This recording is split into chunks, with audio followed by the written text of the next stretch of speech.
Nagkaloob din ng tulong ang pamalang panlalawigan ng Quezon sa mga mamayan nito upang maibsan ang epekto ng patuloy na pagtaas ng presyo ng langis at pangunahing bilihin. Alapid natin ito sa ulat ni Beng Bodino.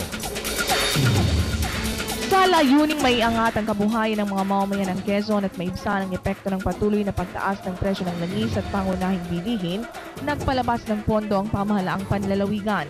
Ang pondo na nagkakahalaga ng 51,550,000 piso ay ipinamahagi ni Governor Rapi Nantes sa mga pinunong lokal kabilang ang mga barangay chairman. Gawa ko kahit na maliit na puhunan lamang, ito'y 25,000 pesos per barangay captain, 500,000 per municipality. So 20.5 million to 20,500,000 ang ating ipagkakaloob sa mga punong bayan. Ikinatuwa naman ng mga pinunong lokal ang magandang layunin ng gobernador sa pamamahagi ng pondo mula sa 20% Development Fund.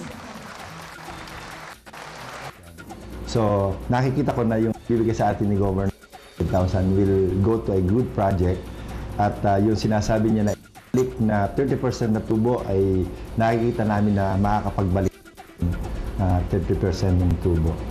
Alam po, yung 25,000 na ito ay napakalaking tulong sa mga barangay, lalo na dito sa bayan ng Candelaria. Sa punong barangay at mga kagawad, sa katulad namin, ay kami lubos na nasisiyahan sapagkat malaki ang may tutulong sa aming mga kabarangay.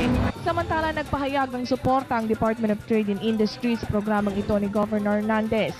Ayon sa DTI, handa itong magbigay ng technical assistance para sa product development at marketing ng mga produktong mismong yaring Quezon. Para sa National Broadcasting Network, kasama si Cameraman Kaloy Pangilinan, ako po si Beng Bodino, nag-uulat. Lungsod ng Davao, binaha matapos ng ilang oras